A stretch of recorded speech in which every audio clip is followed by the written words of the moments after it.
अब इस काम के लिए जो फाइल को ओपन करने वाला काम है, इसके लिए जो मेथड या फंक्शन इस्तेमाल होता है, उसे एफ ओपन फंक्शन कहते हैं। अब ये एफ ओपन से मुराद क्या है? फाइल ओपनिंग फंक्शन, यानी कि ऐसा फंक्शन जो फाइल को ओपन करने के लिए इस्तेमाल होता है। So the fopen function is used to open a file in memory in a specified access mode. अब वो स्पेसिफाइड एक्सेस मोड कौन सा होगा, ये डिपेंड करता है आपके काम के ऊपर कि आप कौन सा वाला काम करवाना चाह रहे हैं। आप रीडिंग करना चाह रहे हैं, राइटिंग करना चाह रहे हैं, चेंजिंग्स करना चाह रहे हैं, क्या करना चाहते हैं, वो डिपेंड करता है आपके मोड के ऊपर। अभी थोड़ी देर में हम इसके जो एक्सेस मोड है उनके ऊपर बात भी करेंगे, लेकिन आपको बताने का मकसद यहाँ पे ये था कि वो उसको स्पेशल मोड के अंदर ओपन करेगा। वो मोड आप डिफाइन करेंगे। अगर आप डिफाइन नहीं करेंगे तो वो कभी भी उसको उस एनवायरनमेंट के अंदर एक्सेसिबल प्रोवाइड नहीं करेगा आपको। A file pointer is associated with the file to be opened. जो फाइल पॉइंटर होता है वो आपकी उस फाइल के साथ एसोसिएट होता है जिस फाइल ने ओपन होना है। इसका जो जनरल सिंटैक्स लिखने का तरीका कार है वो क्या है? एफ ओपन, एफपी यानी कि एफपी फाइल पॉइंटर है जो आपने फाइल के कीवर्ड के साथ डिक्लेयर किया था। जो भी नाम रखा हुआ आपने वो इक्वल है जिसके एफ ओपन ब्रैकेट में फाइल नेम कॉमा उसका मोड। जबकि एफपी जो है मैंने बता दिया कि ये फाइल जो आपने ओपन की होगी या जो फाइल पॉइंटर आपने डिक्लेयर किया होगा फाइल के कीवर्ड के साथ, तो ये एफपी से मुराद वो है। Where FP indicates the file pointer to be associated to the opened data file. The file pointer must be declared before using the fopen function. तो आपने जब भी इस फंक्शन का इस्तेमाल करना है, इससे पहले आपने फाइल पॉइंटर डिक्लेयर करना है by using a file keyword. इससे पहले मैंने आपको बताया one file pointer can be used with only one data type. तो एक फाइल पॉइंटर जो होता है वो एक डाटा टाइप के साथ इस्तेमाल हो सकता है। आपने इंटीजर लिया, फ्लोट लिया, जो भी है वो एक के साथ एक होगा। File name indicates the name of data file that is to be opened और न्यू क्रिएटेड। अब यहाँ पे फाइल जो भी होगी, फाइल नेम से मुराद वो फाइल का नेम होगा जो आपने ओपन करनी है या जिसके ऊपर आप एक्सेस कर रहे हैं। अगर नहीं होगी तो वो नहीं क्रिएट कर देगा।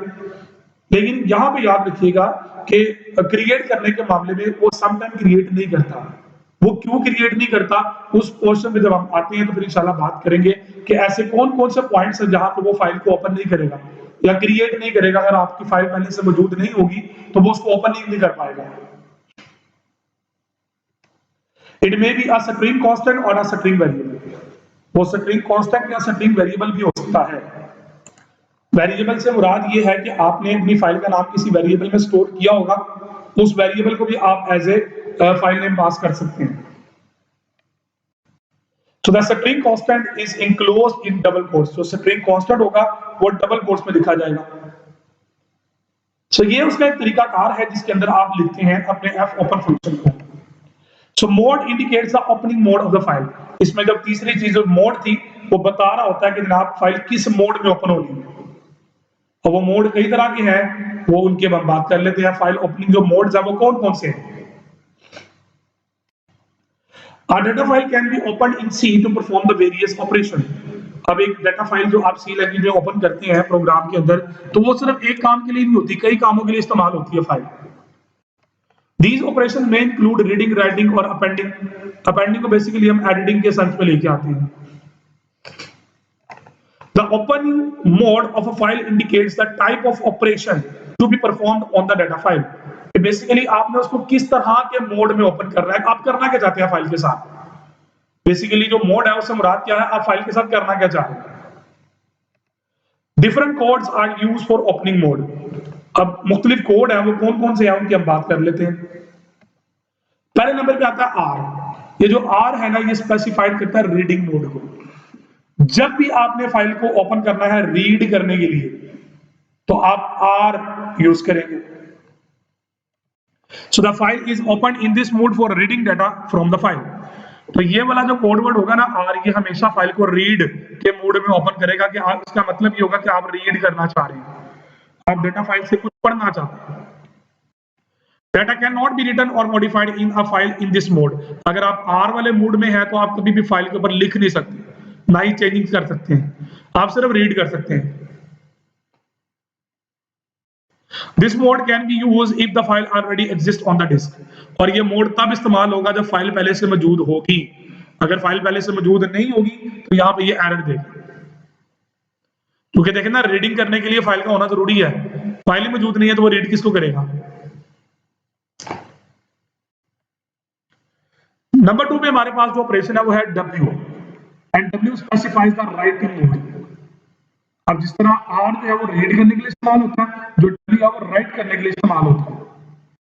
तो the file is open in this mode for writing data into the file. ये फाइल के ऊपर लिखने के लिए इस्तेमाल होता है। So if the file already exists on the disk in the same degree, all data file in the file is deleted and the file is opened in a new file.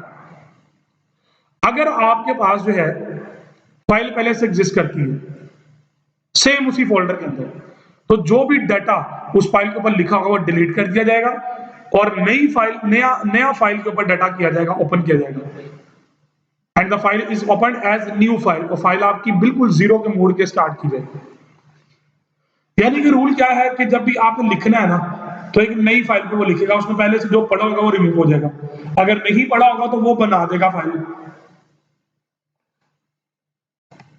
If the data file does not exist, a new file is created. तो file अगर पहले से मौजूद नहीं होगी तो ये file नहीं बना देगा, अगर पहले से मौजूद होगी तो उसके अंदर पड़ा हुआ डाटा रिमूव कर देगा और उसको ब्लैंक कर देगा। तो ये सिर्फ राइट करने के लिए इस्तेमाल होता है। तीसरा मोड हमारे पास है जी A stand for append mode. Append का बेसिकली एडिटिंग के लिए इस्तेमाल होता है, यानी कि the file is opened in the this mode for adding appending data into the file. Add कर सकते हैं, एडिट कर सकते हैं, राइट कर सकते हैं। तो इस तरह के अपेंडिंग के जो ऑपरेशंस हैं वो आप परफॉर्म कर सकते हैं अगर आपने ए वाले मोड में ओपन किया हुआ। The new data is added at the end of current data of the file. अगर फाइल पहले से मौजूद होगी तो उसके एंड पे जाके नया डाटा ऐड होगा, अगर फाइल पहले से मौजूद नहीं होगी तो वो फाइल क्रिएट कर देगा। If the data file does not exist on the disk, a new file is created. एक नई फाइल वहां पे क्रिएट कर दी जाएगी। So next हमारे पास है जी R+। अब ये R+ से मुराद क्या है? ये basically reading plus writing mode है। आर तो खाली रीडिंग के लिए होता है ना, ये राइटिंग भी साथ करेगा, तो रीडिंग और राइटिंग ये दोनों काम करेगा। The existing file is open for both reading and writing mode. आप पढ़ भी सकते होंगे, लिख भी सकते होंगे। The file must already exist on the disk. तो इसके लिए रूल क्या है, फाइल पहले से मौजूद होनी चाहिए। अगर फाइल पहले से मौजूद नहीं होगी तो ये एरर देगा।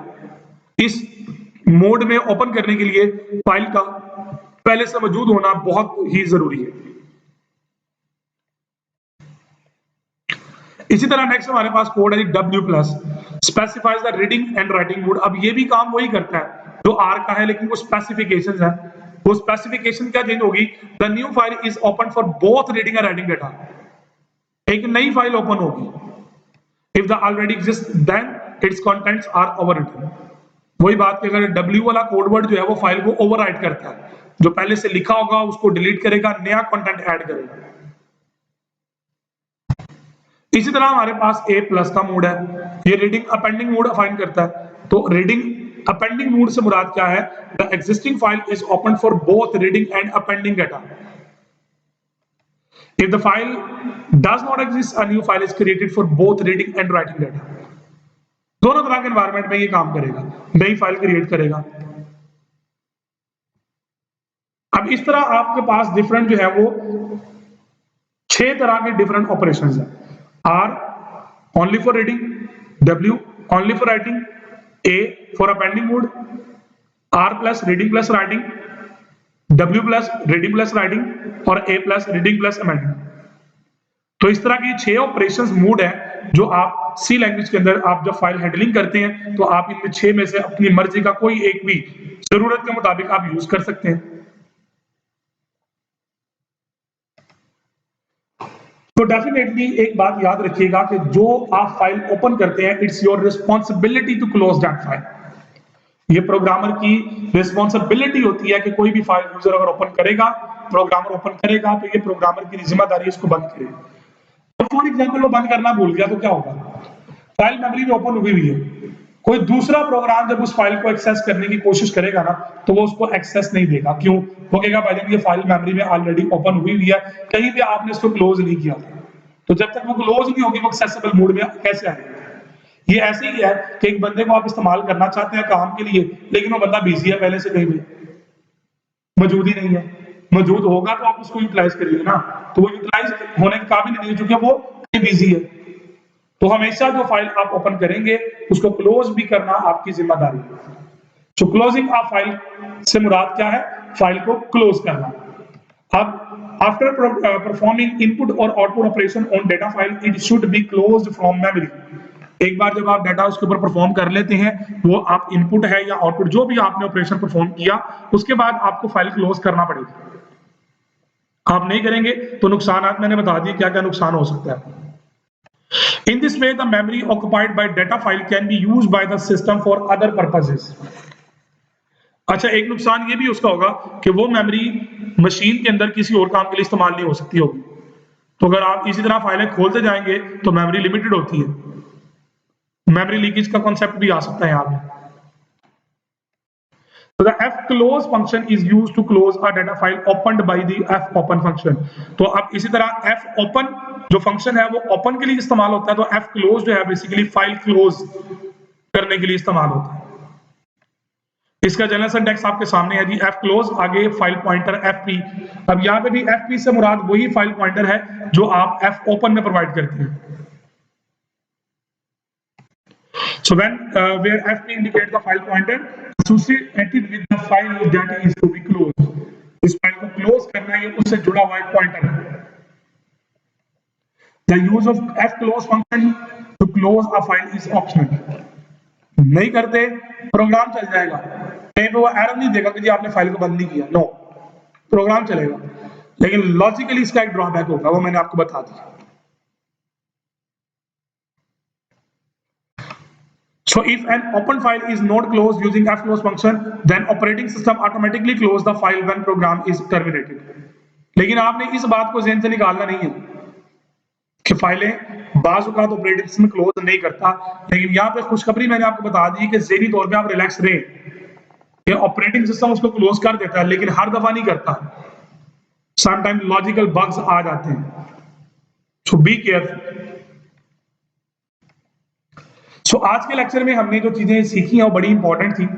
हमने पॉइंटर की बात की, पॉइंटर क्या होता है, फिर हमने एड्रेस ऑपरेटर की बात की, फिर हमने फाइल पॉइंटर की बात की, फिर उसके बाद हमने फाइल को ओपन करने के हवाले से बात की, फिर फाइल ओपनिंग के जो मोड थे उनको बात की। अब क्लोजिंग के अंदर किसी मोड की जरूरत नहीं होती, क्लोजिंग से मुराद फाइल क्लोज है। फाइल का बस आपने एफपी देना है, एफपी के अंदर फाइल का नाम पड़ा हुआ, वो फाइल क्लोज करनी है बस आपने। सो उम्मीद करता हूं कि आज के लेक्चर को आप लोगों ने अच्छे तरीके से कवर अप किया होगा। कहीं भी कोई कमी बताई रहेगी हो तो क्वेश्चन करना मत भूलिएगा। इंशाल्लाह अगले लेक्चर के अंदर नए टॉपिक के साथ दोबारा मिलेंगे। अपना बहुत सारा ख्याल रखिएगा, दुआओं में याद रखिएगा। अगले लेक्चर तक के लिए इजाजत दीजिए। अल्लाह हाफिज।